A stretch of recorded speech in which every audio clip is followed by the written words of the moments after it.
ભારતના ઉજ્જૈન શહેરની નજીક માળવાના રણમાં રેતીની વચ્ચે માટીના ઝૂંપડામાં એક 70 વર્ષનો સાધુ એકલો રહેતો હતો.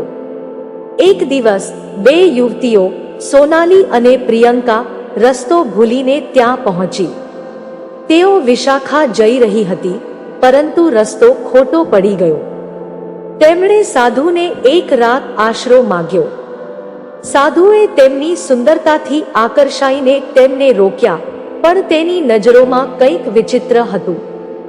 રાત્રે સાધુ બંને યુવતીઓ પાસે ચૂપકેથી આવતો અને તેમને સ્પર્શવાનો પ્રયાસ કરતો.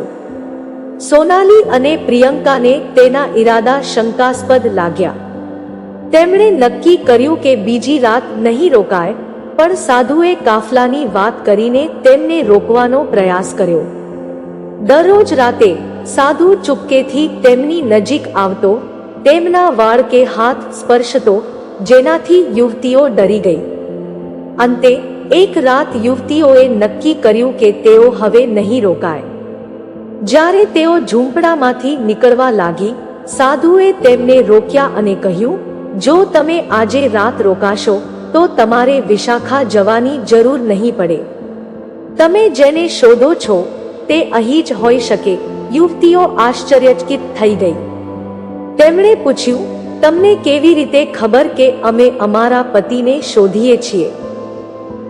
સાધુએ કહ્યું, બસ એક રાત રોકાઈ જાઓ, સવારે બધું સમજાઈ જશે. શંકાઓ છતાં યુવતીઓ રોકાઈ. રાતે સાધુ ફરી તેમની નજીક આવ્યો, પણ યુવતીઓ જાગતી હતી અને તેને દૂર રાખ્યો. સવારે જ્યારે તેઓ ઝૂંપડામાં જાગી, ત્યાં સાધુ ન હતો. તેના બદલે એક યુવાન પુરુષ ઊભો હતો. યુવતીઓ ચોંકી ગઈ. એ તેમનો પતિ આદિત્ય હતો. આદિત્યએ કહ્યું, એક દિવસ હું બજાર જતો હતો ત્યારે એક બુઢા સાધુ અને એક સુંદર યુવતી મળ્યા.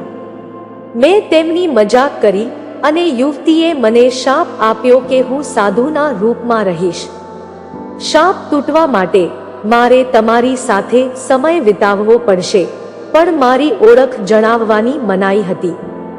તમે મને શોધવા આ રણમાં આવી ગયા અને તમારા સાચા પ્રેમથી શાપ તૂટ્યો. સોનાલી અને પ્રિયંકાની આંખોમાં આંસુ હતા. તેઓએ આદિત્યને ભેટી લીધો અને અફસોસ વ્યક્ત કર્યો કે તેઓ તેને ઓળખી ન શક્યા. આદિત્યએ કહ્યું, તમારો કોઈ વાંક નથી. તમારું દિલ સાચું હતું. ત્રણેય ઝૂંપડામાંથી બહાર નીકળ્યા અને તેમની શોધ પૂર્ણ થઈ.